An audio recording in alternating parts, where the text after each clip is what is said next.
Vamos dar início ao segundo episódio a caminho da COP26. O mesmo terá lugar em novembro em Glasgow, Reino Unido.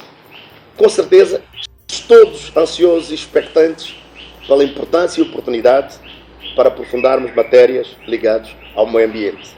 Neste segundo episódio, recebemos a nossa convidada Regina Charomar, a quem agradecemos a sua presença neste momento. Quem é Regina Charomar?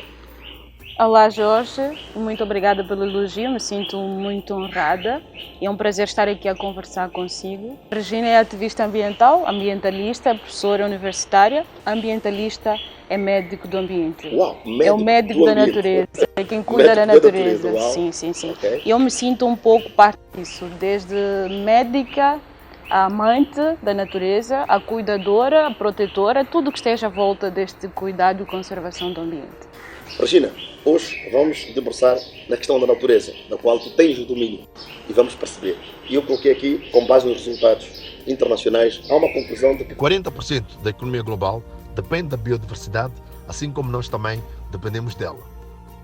Como é que faz a análise, olhando para a forma como a biodiversidade está sendo tratada por nós, o homem e mulher? Encontrar um equilíbrio é fundamental nisso. Agora, quando nós começamos a olhar de forma mais isolada, egoísta, no sentido do humano não precisar da natureza, nós podemos ir para frente, a natureza fica atrás e nós vamos precisar desta natureza. Logo, vamos entrar em conflito e voltamos atrás em termos de desenvolvimento. Crescer, desenvolver, a cuidar da natureza é um processo contínuo e sustentável, não tem meio termo para isso. Ligando as tuas palavras, podemos dizer que as zonas que podemos chamar os manguezais da zona austral, as terras úmidas do delta do Zambeze, as frutas da montanha de Moio. Estes habitats hoje, segundo dados, elas oferecem-nos uma variedade de flora e fauna com 10% de mais de 10 mil espécies, todas nativas de Moçambique. Na sua opinião, qual é a importância cítrica dos oceanos, por exemplo? Para nós é muito importante ter a costa. É muito importante ter o mar e o oceano preservado, porque é a nossa fonte de vida e de renda. Se nós não cuidarmos do oceano, nós estamos a colocar em causa a vida de metade da população de Moçambique. Falando de Moçambique, sem esquecer que a África e o mundo todo dependem dos oceanos. Tudo que nós precisamos para viver, metade, se não 90% disto, vem diretamente do oceano, tem alguma relação com o oceano. O pescado que nós precisamos, aliás, fazendo a mesma relação com os mangais são o berçário. Tudo que é biodiversidade parte do mangal. E o mangal está intrinsecamente ligado com o mar e o oceano. Então, cuidar do mangal é automaticamente cuidar do oceano. E cuidar do oceano é cuidar da população moçambicana, que ela vive na costa, vive à base da pesca, vive à base dos produtos que vêm do mar. Se então tivermos que fazer uma ligação, há claramente benefícios. E é um privilégio, não são todas as pessoas no mundo, não são todos os países que têm este benefício. O ar que nós respiramos, este verde azul, não são todos os lugares que têm isso, nós somos abençoados. Isso. Então, para além de sermos uma referência em termos de mar, somos referência em termos de turismo, somos referência em termos de biodiversidade e pescado, tudo que vem do mar. Precisamos muito do mar e do mar não poluído. E depende de nós. Depende de nós. Regina, voltando à terra, podemos olhar, por exemplo, para os males como o mau uso agrícola, a poluição, o plástico. E eu ligo o plástico hoje à questão das máscaras, que de forma, infelizmente, são lançadas de qualquer maneira, a caça, o comércio ilegal de animais selvagens, falamos ainda da pesca excessiva, a forma insustentável da madeira e da mineração. A pergunta que eu lhe coloco é como combater estas más ações do homem. Nós temos uma ligação direta, até tradicional, histórica com a natureza. Desde que nascemos, os nossos pais, normalmente tínhamos debaixo da árvore a caringana, que é tradicional. Passava-se muita experiência boa, educativa, que se está a perder. Isto é favorável para o ambiente também. Aquelas histórias sempre contadas eram pensadas na natureza. Perdeu-se. Então a educação informal é importante neste processo, porque nós já saímos de casa, do nosso contexto familiar, com alguma informação sobre o ambiente. Mas ao mesmo tempo é preciso olhar para a educação formal, nas escolas. O que é que se está a passar? Se o cidadão não tem em casa tende a encontrar a escola. Isto é o primeiro pilar para nós termos melhoria em tudo que nós falamos sobre ambiente. Ao mesmo tempo, temos que olhar para a fiscalização, a penalização, a aplicação das leis. Leis, fantástico.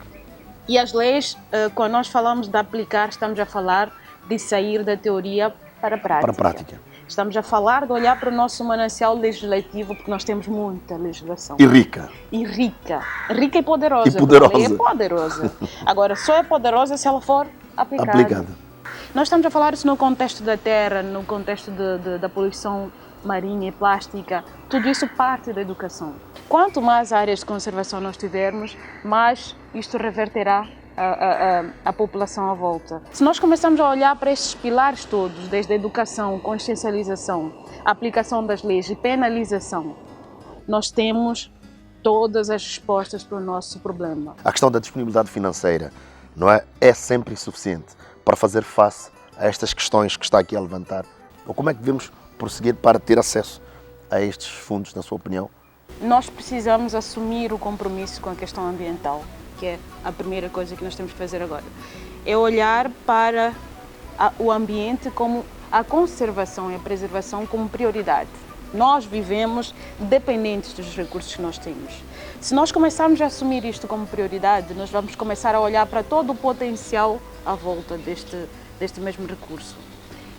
E esta visão que nos torna mais amigos, mais preocupados com o ambiente, é que nos vai abrir portas para estas oportunidades todas. O financiamento existe, a injeção de fundos em qualquer lugar existe. Agora, precisamos perceber que há um interesse da parte do cidadão, da parte do governo, da parte do Estado, em proteger essas áreas. Ninguém virá de fora para proteger as nossas áreas se nós não mostrarmos interesse. Como é que estamos do ponto de vista de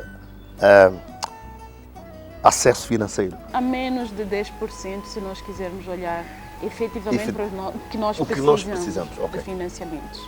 Portanto, podemos dizer que há muito que se fazer, quer a nível de organizações sociais, organizações da sociedade civil, governo, ONGs e, claro, o maior parceiro somos todos nós e tu que estás a assistir, a acompanhar este segundo episódio a caminho da COP26.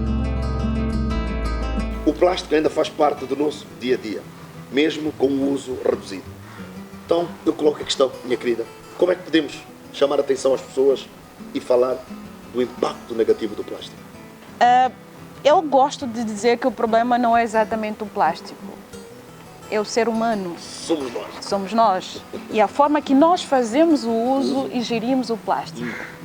Agora, estamos numa situação em que não temos como, temos que recuar no tempo, pela quantidade de plástico que nós usamos, pelo descarte errado, pela poluição que isso criou.